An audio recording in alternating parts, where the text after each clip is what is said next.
समाज में, परिवार में एक व्यक्ति अगर गलत काम कर देता है तो पूरी समाज बदनाम हो जाती है। एक व्यक्ति गलत काम करता है तो पूरा घर बदनाम हो जाता है। एक व्यक्ति गलत काम करता है तो पूरा गांव बदनाम हो जाता है। उसी तरह एक व्यक्ति अगर भजन करने वाला पैदा हो जाए तो पूरा समाज, घर, गांव सब कृतार्थ हो जाए, सब कृतार्थ।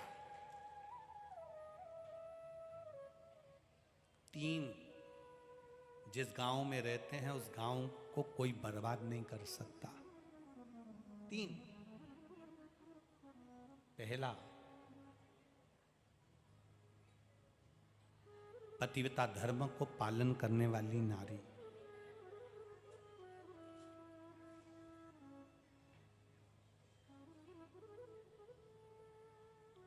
पतिव्रता धर्म का पालन करने वाली स्त्री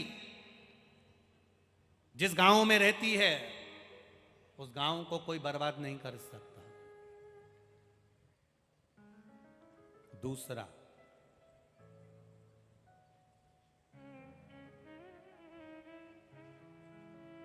गांव में अगर कोई भगवान का भजन करने वाला,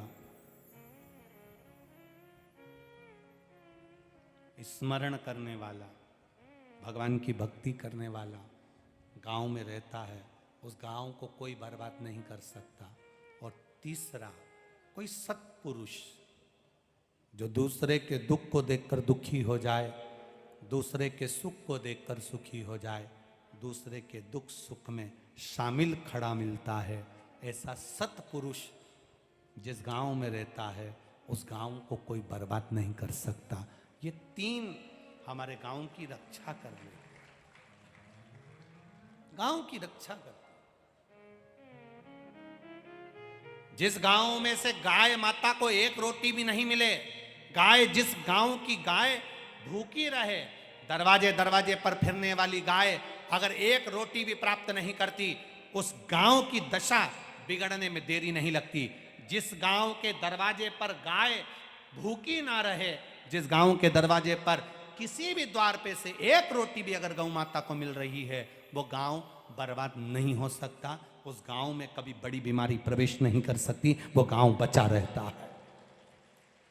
कोरोना जैसी महामारी आई, कोरोना जैसी बीमारी आई, बड़े बड़े शहर, बड़े बड़े नगर, बड़े बड़े गांव, बड़े बड़े खेड़े, ना जाने कितने कितने लोग मर गए। पर कोई कोई गांव आपने भी देखा होगा, कुछ गांव तो आपके पास में भी होंगे, कुछ गांव आपसे लगे हुए होंगे, कुछ गांव जिस गांव में तुम रहते हो उसके पास में होंगे, कुछ गांव ऐसे हैं जिस गांव में कोरोना महामारी भी टच कर कर चली गई पर किसी की जानहानि नहीं हुई। अर्थात वहां कोई पतिव्रता धर्म का पालन करने वाली नारी रहती है, वहां कोई सत्पुरुष रहता है, वहां कोई भजन करने वाला सन्यासी, तपस्वी, साधक, उपासक, कोई संत, कोई साधु, कोई गुरुजन वहां निवास करता है। जिसके चरण पड़ते हैं वो रज उड़ती है और उड़ी हुई रज ना जाने कितनों का कल्याण कर देती है। वो साधारण सी भूमि हो ही नहीं सकती। देवराज नाम का ब्राह्मण जो चोरी कर रहा है, धन ला रहा है, देवराज ब्राह्मण चोरी कर कर धन ला रहा है। आपको कथा में कहा था, चोरी व्यक्ति कब करता है, उसके पेट भरने जितना तो मेरा परमात्मा सबको देता है।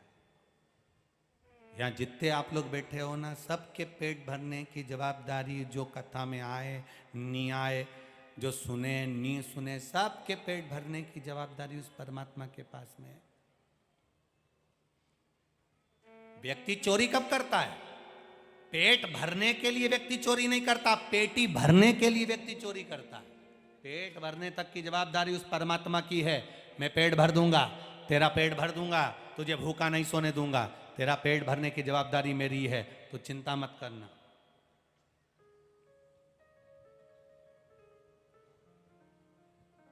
पेट भरने की जवाबदारी उस परमात्मा की है। पर व्यक्ति चोरी कब करता है? जब उसकी बहुत सारी इच्छाएं जागृत होने लगती है, बहुत इच्छाएं।